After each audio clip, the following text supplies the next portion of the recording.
Qu'est-ce que c'est? Une Bible? Tu lis la Bible, Ringo? Pas tous les jours.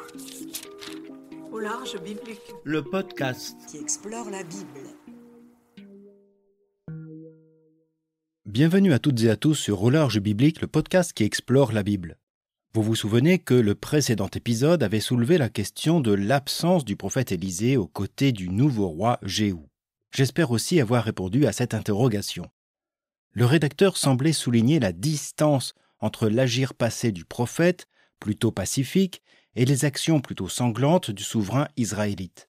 En outre, l'avènement de Jéhou sur le trône de Samarie permettait paradoxalement de restaurer le rôle du temple de Jérusalem.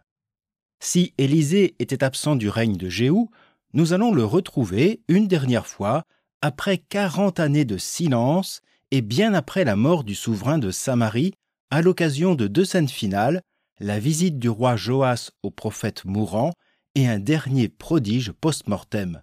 Ce sera aussi l'occasion de porter un regard sur l'ensemble de ces récits avec celui qui apparaît comme le dernier grand prophète du royaume du Nord.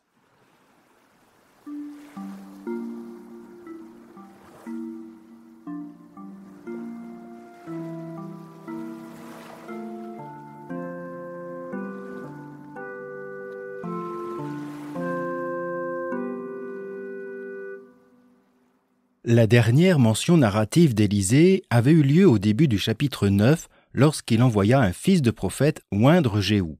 Nous le retrouvons maintenant au milieu de ce chapitre 13 avec le petit-fils de Jéhou, le roi Joas, après donc plus de 40 années de silence. Et ce retour sur la scène biblique est des plus surprenants. Élisée tomba malade de la maladie dont il devait mourir. Joas, roi d'Israël, descendit vers lui et pleura contre son visage. Deux éléments peuvent nous surprendre. Le premier est cette mention soudaine d'Élisée liée à sa mort prochaine. Le second est l'attitude du roi qui vient pleurer contre le prophète. Pourquoi cette proximité entre le roi et le prophète alors que depuis l'avènement de Jéhou, Élisée a été absent de tous les récits? Et maintenant, on le retrouve, mais pour le voir mourir. Qu'est-ce qui vient expliquer cette visite et cette tristesse? La scène aurait été plus compréhensible ou plus logique au temps du roi de Samarie, Yoram, avec lequel Élisée avait tissé une véritable relation. D'ailleurs, comme nous l'avons évoqué, l'évocation des hauts faits d'Élisée par Géasi à Yoram supposait que le prophète soit mort.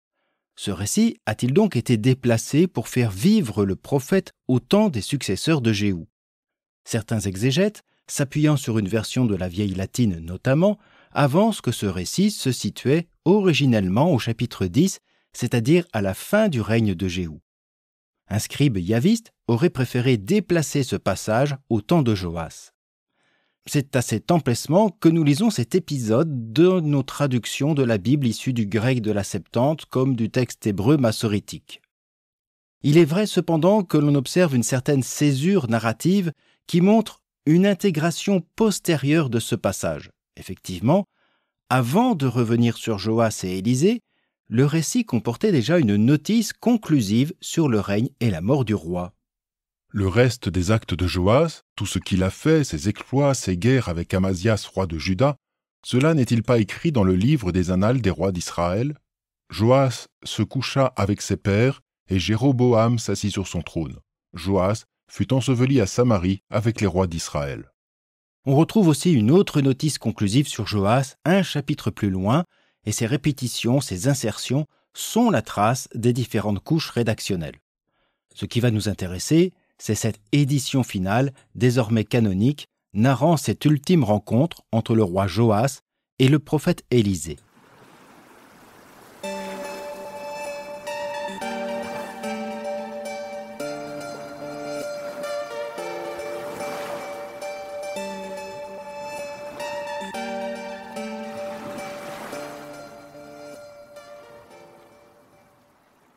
Élisée tomba malade de la maladie dont il devait mourir. Joas, roi d'Israël, descendit vers lui, pleura contre son visage et dit « Mon père, chars et cavalerie d'Israël !» Dans un premier temps, le rédacteur raconte la visite du roi au prophète malade. Celle-ci est suivie de deux actes divinatoires ou signes divins qui concerne l'avenir d'Israël contre le royaume d'Aram. Pour comprendre cela, il convient de revenir au contexte narratif. On se souvient qu'Élisée avait annoncé à Hazaël sa future royauté, comme aussi ses futures atrocités envers le peuple de Samarie. Et de fait, si l'avènement de Jéhou a mis fin à la dynastie Omride, la fin de son règne est marquée par la défaite contre les armées d'Hazaël qui grignotent son territoire. Le rédacteur, comme à son habitude, établit une correspondance entre ces pertes territoriales et le péché de Jéhou. Mais Jéhou n'eut pas soin de marcher de tout son cœur selon la loi du Seigneur, le Dieu d'Israël. Il ne s'écarta pas des péchés que Jéroboam avait fait commettre à Israël. En ces jours-là, Yahvé commença à tailler dans le territoire d'Israël. Hazaël les frappa sur toute la frontière d'Israël, depuis le Jourdain au soleil levant, tout le pays du Galaad, pays des Gadites, des Rubénites et des Manassites, depuis Aroër, qui est sur les gorges de l'Arnon, ainsi que le Galaad et le Bashan. Le reste des actes de Jéhou, tout ce qu'il a fait, tous ses exploits, cela n'est-il pas écrit dans le livre des annales des rois d'Israël? Son fils et successeur Joachaz vivra la même situation selon le rédacteur des livres des rois. La 23e année du règne de Joas, fils d'Achazias, roi de Juda, Joachaz, fils de Jéhou, devint roi sur Israël à Samarie pour 17 ans. Il fit ce qui est mal aux yeux de Yahvé, il imita les péchés que Jéroboam, fils de Névat, avait fait commettre à Israël, il ne s'en écarta pas. La colère de Yahvé s'enflamma contre Israël, qu'il livra tout le temps aux mains d'Hazaël, roi d'Aram, et aux mains de Ben-Hadad, fils d'Hazaël. Il était important de rappeler ce contexte dans lequel le royaume d'Aram ne cesse de prendre du territoire à Israël. Ces événements sont aussi corroborés par la recherche historique. De même qu'avec la succession d'Hazaël et Ben-Hadad III, Joas va en profiter pour récupérer quelques territoires. C'est ce dernier contexte qui éclaire notre récit. De fait, nous avons entendu qu'Élisée, gravement malade, reçoit le roi qui vient pleurer sur son visage. Mais pourquoi pleure-t-il ? Jamais le récit ne fait mention d'un lien particulier qui unit le souverain au prophète, absent, je le rappelle, depuis plusieurs chapitres. Joas pleure-t-il de tristesse à l'approche de la mort d'Élisée, ou pleure-t-il sur son sort et celui de son royaume face aux incursions araméennes ? Cette dernière interprétation me semble préférable et des indices vont en ce sens. D'une part, lorsque Joas s'adresse à Élisée, il l'interpelle en ce sens. « Mon père, chars et cavalerie d'Israël ». La même expression utilisée par Élie lors de l'ascension d'Élisée, qui justement s'est levé après la vision du char céleste. Mais ici, le contexte est différent. Certes, l'expression sert d'inclusion et vient ainsi conclure la geste d'Élisée. De même, il faut entendre, dans la bouche du roi Joas, une révérence soumise. Joas, le roi, s'abaisse face au prophète, ou du moins lui reconnaît une autorité supérieure, notamment en se déplaçant chez lui. Mais l'évocation des chars et de la cavalerie d'Israël confère d'emblée un contexte militaire à cette rencontre, comme si seul le prophète de Yahvé pouvait l'aider dans sa mission royale. La présence de Joas, petit-fils de Jéhou, vient donc rendre compte de la vanité du pouvoir royal face à la permanence du prophète. La présence d'Élisée, après ce long silence, vient rappeler la puissance de Yahvé et son prophète. La suite du récit confirme également le contexte politique de cet entretien entre le prophète et le roi. Ce dernier ne vient pas rendre visite à un ami mourant, mais consulter le prophète de Yahvé quant à l'avenir de son royaume. Élisée comprend ainsi cette présence royale avec les deux actes divinatoires qui s'ensuivent. Actes qui ont pour médium un arc et des flèches, et pour objet la puissance araméenne.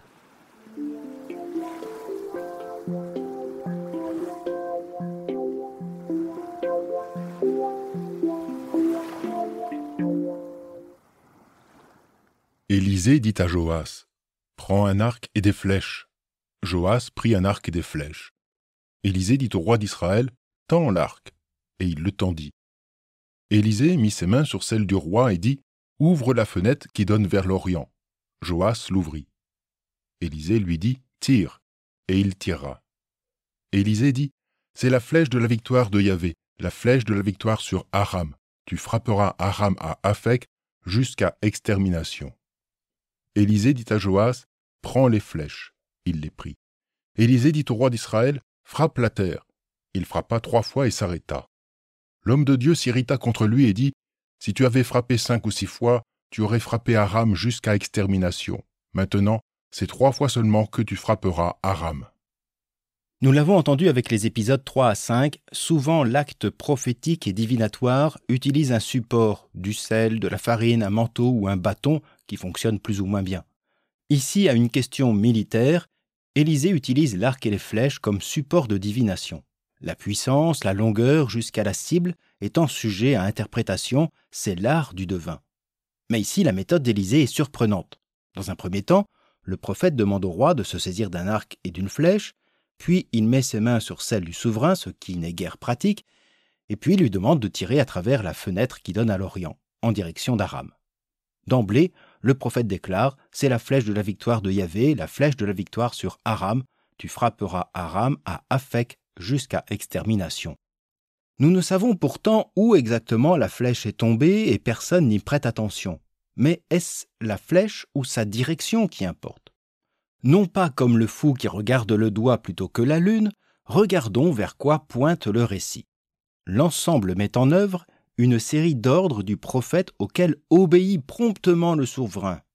Prends un arc et des flèches, Joas prit un arc et des flèches. Tends l'arc et il le tendit. Ouvre la fenêtre et Joas l'ouvrit. Élisée lui dit « Tire » et il tira. Non seulement le roi obéit au prophète, mais il fait corps avec le prophète. Élisée mit ses mains sur celles du roi. Autrement dit, la victoire promise n'a rien à voir avec la dextérité de l'archer royal. Elle s'appuie sur la confiance que le roi met dans le prophète de Yahvé. C'est ce même prophète, c'est-à-dire le porteur de la parole divine, qui doit guider les gestes du roi. Dans cette posture, la victoire sera celle de Yahvé qui accompagne le souverain. Cependant, dans cette histoire, une fois la victoire annoncée, le prophète procède à un second acte divinatoire. Cette fois, il laisse le roi prendre les flèches de son carquois pour les tirer à terre. Mais seul, Joas ne tire que 3 fois, comme si sa détermination laissait à désirer. Son obéissance à tirer les flèches n'est pas entière. Ainsi, la victoire totale annoncée est maintenant tempérée. Si tu avais frappé 5 ou 6 fois, tu aurais frappé Aram jusqu'à extermination. Maintenant, c'est 3 fois seulement que tu frapperas Aram. Ce n'est pas la première fois que la parole du prophète ou de Yahvé vient limiter les succès de Jéhou et ses descendants. La dynastie de Jéhou, qui a éliminé celle d'Omri, a régné près d'1 siècle, durée exceptionnelle pour le royaume du Nord. Elle ne peut être perçue que comme une bénédiction divine selon l'interprétation du rédacteur. Dans la même perspective, la dynastie de Jéhou est toujours marquée par le péché de Jéroboam, avec son syncrétisme et ses 2 sanctuaires, et elle voit ses succès limités par Yahvé lui-même. C'est une manière pour le rédacteur de faire cohabiter à la fois la longévité bénie de la lignée de Jéhou et leur mauvaise conduite cultuelle. À Jéhou, il fut promis une descendance royale, mais seulement sur 4 générations. Face aux incursions arabéennes, son fils supplia le Seigneur qui vient à son secours, lui offrant un répit. Cet ultime récit d'Élisée, vivant, vient ainsi affirmer l'autorité du prophète de Yahvé, c'est-à-dire de la parole de Yahvé elle-même sur le roi. Parole qui, écoutée avec justesse, pourra seule garantir la victoire et la paix. Ainsi, Joas, soutenu par le prophète, reçoit la promesse d'une victoire totale, mais livré à lui-même, montre sa faiblesse. Si l'aventure d'Élisée se termine par cette rencontre avec le roi Joas, elle se poursuit de manière surprenante après sa mort, montrant une fois encore la grandeur du prophète.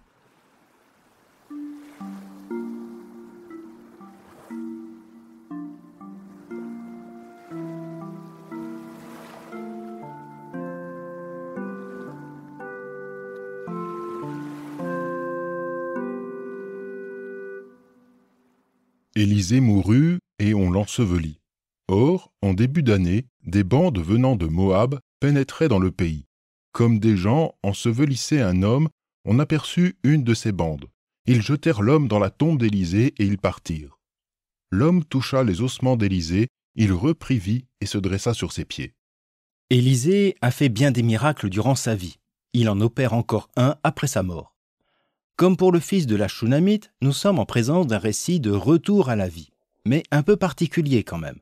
Le contexte demeure un environnement hostile, avec une incursion moabite. Je ne sais pas s'il faut y voir une allusion avec la guerre de Yoram contre Moab au début du cycle d'Élisée en guise d'inclusion. En tout cas, dans le contexte immédiat, le récit reprend le constat amer d'un royaume et d'une royauté en difficulté.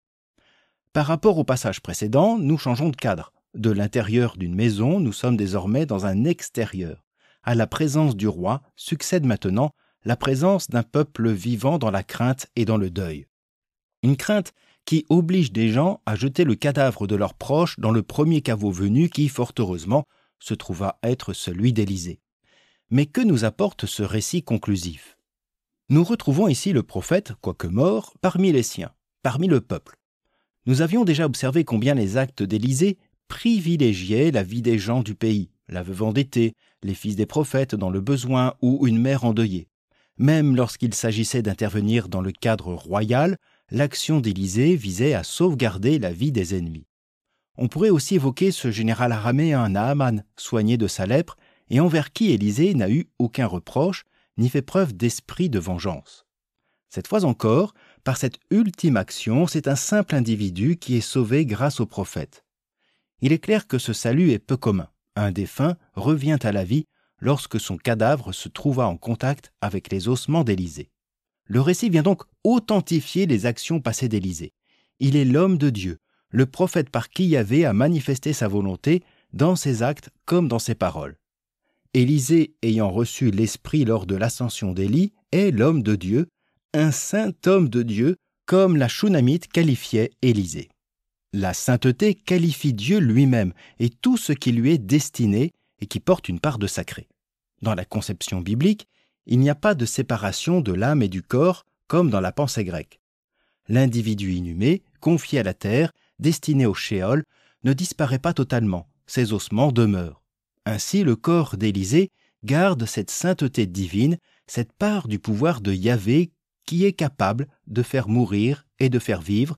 Je reprends là l'expression de Yoram face à Naaman. Le relèvement de ce défunt manifeste pour l'auteur que l'action de Yahvé est destinée à faire vivre et revivre son peuple malgré les conflits des rois. Ces versets seraient en quelque sorte une parabole ou une métaphore sur le dessein de Dieu. Pour le dire autrement, si Joas, descendant de Jéhou, espère restaurer le royaume de Samarie, si Joas, descendant de David, promeut la restauration du temple, Yahvé, par l'entremise de ses prophètes, redonne vie à son peuple. De même, les rois font des cadavres, Yahvé, via Élisée, les relève. Ce récit exprime non pas une foi en la résurrection céleste, mais bien l'espérance pour un peuple qui fut opprimé, déporté, de revivre debout sous l'action de Dieu. Le prophète est ainsi l'homme par qui Dieu agit, notamment par sa parole. Les derniers versets de cette mort d'Élisée vont ainsi, une fois encore, donner raison au prophète de Yahvé.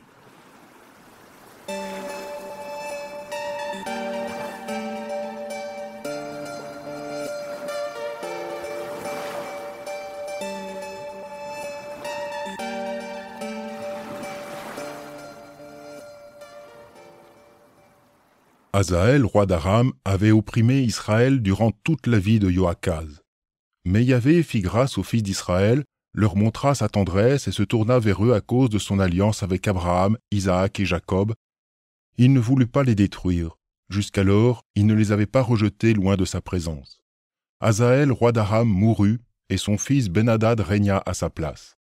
Joas, fils de Joachaz, reprit des mains de Ben-Hadad, fils de Hazaël, les villes que ce dernier avait prises durant la guerre des mains de Joachaz son père. Joas frappa 3 fois Ben-Hadad et recouvra les villes d'Israël. Ces derniers versets viennent affirmer l'accomplissement des paroles d'Élisée au roi Joas de Samarie. Par 3 fois, Joas vainc les armées du descendant d'Hazaël et récupère les terres conquises par Aram. Cependant, le récit va au-delà d'un simple constat. La rédaction du livre des rois a toujours une visée théologique, et ces versets n'y échappent pas. Le motif de la victoire de Joas n'est pas un argument politique, une supposée faiblesse du nouveau souverain de Damas, Ben-Hadad, ni le résultat d'une tactique ou d'un avantage militaire. Pour le rédacteur, cette victoire de Joas provient de l'action même de Dieu en raison de sa tendresse et de son alliance. Une tendresse à destination non pas de Joas, le souverain, mais à destination des fils d'Israël. Là encore, le rédacteur confirme que Dieu agit non pour le roi, mais pour son peuple. Le peuple de Yahvé, le peuple de l'Alliance. La référence au patriarche renvoie au temps d'avant la monarchie et aux origines, selon le récit biblique des fils d'Israël. Mais ces versets ne viennent pas seulement conclure cet épisode de la mort du prophète. Ils viennent également conclure le second acte du cycle d'Élisée. La référence à Hazaël nous renvoie au chapitre 9, qui d'ailleurs avait quelques parallèles avec la mort d'Élisée. Élisée s'était rendu à Damas et avait été consulté par Hazaël au sujet de la maladie du roi. Avec notre passage, nous avons la situation inverse, c'est le roi de Jérusalem qui est venu consulter le prophète malade. C'est une belle inclusion qui se termine aussi avec la mort d'Hazaël. Notre passage marque donc la fin de notre épisode, la fin du second acte, mais aussi, avec la mort du prophète, la fin de l'ensemble du cycle d'Élisée. Bien davantage, cet épisode du dernier miracle fait aussi écho à un autre prophète anonyme qui joua un rôle important dans le premier livre des rois, au chapitre 13. Il est lui aussi désigné par l'expression « homme de Dieu » et fut chargé par Yahvé de dénoncer le péché de Jéroboam et annoncer l'avènement du roi de Jérusalem qui y mettra fin 3 siècles plus tard, Josias. Or, ce prophète clé des livres des rois meurt à cause du mensonge d'un autre prophète. Celui-ci, à la fin de sa vie, demande à ses fils de l'enterrer avec l'homme de Dieu. Après qu'il l'eut enseveli, il dit à ses fils, « Quand je mourrai, vous m'ensevelirez dans le tombeau où l'homme de Dieu est enseveli. Vous placerez mes os à côté de ses os, car elle s'accomplira la parole qu'il a criée, parole de Yahvé, contre l'autel qui est à Béthel et contre toutes les maisons des hauts lieux qui sont dans les villes de Samarie. » Ainsi, cette mort d'Élisée fait écho au premier prophète du royaume du Nord, et de fait, Élisée est aussi pour ce royaume d'Israël-Samarie le dernier grand prophète. Il ne sera plus question d'homme de Dieu, ni de fils de prophète, excepté la mention rapide d'un prophète nommé Jonas et fils d'Amittai. C'est Jéroboam qui rétablit le territoire d'Israël depuis l'Ébo-Hamath jusqu'à la mer de la Araba, selon la parole que Yahvé, le Dieu d'Israël, avait dite par l'intermédiaire de son serviteur, le prophète Jonas, fils d'Amittai, de Gath-Hépher. Yahvé, en effet, avait vu l'humiliation très amère d'Israël. Il n'y avait plus ni esclave, ni homme libre, ni personne pour secourir Israël. Le Seigneur n'avait pas dit qu'il effacerait le nom d'Israël de sous le ciel. Il les sauva donc de par la main de Jéroboam, fils de Joas. Mais ce prophète Jonas, hormis le récit légendaire et plus tardif qui lui sera consacré, ne bénéficie pas d'une narration développée. Élisée est le dernier grand prophète d'Israël-Samarie, selon les livres des rois, qui omettent pour des raisons encore débattues, que je ne développerai pas ici, les prophètes Amos et Osée du 8e siècle. Cependant, par la suite, le rédacteur ne cessera de rappeler l'importance des figures prophétiques. Il soutient ainsi cette thèse qui montre combien cette absence de prophète aux côtés ou même contre le roi va aboutir à la ruine d'Israël-Samarie. Et justement, après la ruine de Samarie, le rédacteur déclare au chapitre 17 « Le Seigneur l'avait attesté contre Israël et Juda par l'intermédiaire de tous ses prophètes et de tous les voyants en disant « Revenez de vos voies mauvaises, gardez mes commandements, mes décrets, selon toute la loi que j'ai prescrite à vos pères et que je vous ai transmise par l'intermédiaire de mes serviteurs les prophètes. » Les fils d'Israël ont imité tous les péchés que Jéroboam avait commis, ils ne s'en écartèrent pas, au point que Yahvé les a écartés loin de sa présence, comme il l'avait dit par l'intermédiaire de tous ses serviteurs les prophètes. Israël fut déporté loin de sa terre en Assyrie jusqu'à ce jour.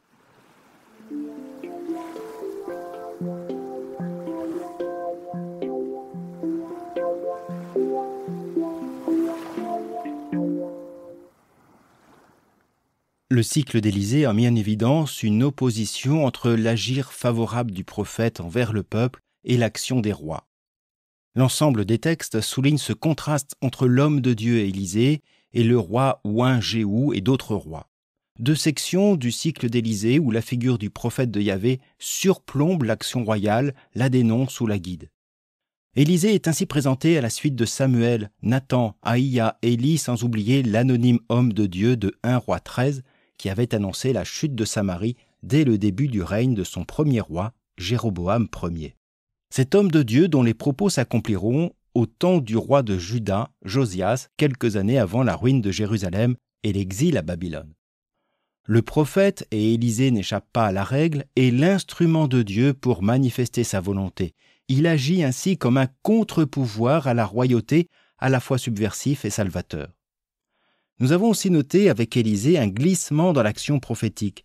Les actes thaumaturgiques et merveilleux sont progressivement minimisés au profit d'une posture basée sur la parole de Yahvé, des actes simples mais davantage signifiants.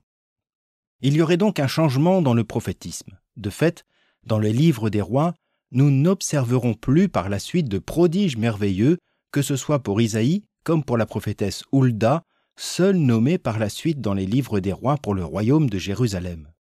La figure d'Élisée marque une fin dans le prophétisme de Samarie qui annonce aussi la fin de ce royaume. Cependant, durant sa vie et même après, le successeur d'Élie manifestera la fidélité de Yahvé non pas au roi ni à un territoire, mais à un peuple, et notamment ses parties les plus opprimées.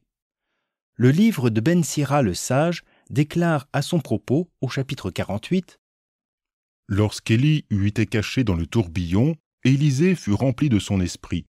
Ces jours durant, il ne fut ébranlé par aucun chef, et personne ne peut lui en imposer. Rien n'était trop difficile pour lui, même dans le sommeil de la mort, son corps prophétisa. Pendant sa vie, il fit des prodiges, même après sa mort, ses œuvres furent merveilleuses. » Par la suite, le Nouveau Testament va également reprendre le message et certains actes d'Élisée pour mieux raconter l'évangile du Christ. C'est ce que nous aborderons avec le prochain et tout dernier épisode de cette émission. D'ici là, je vous souhaite à toutes et à tous une bonne journée, une agréable soirée et je vous dis à bientôt sur Au Large Biblique.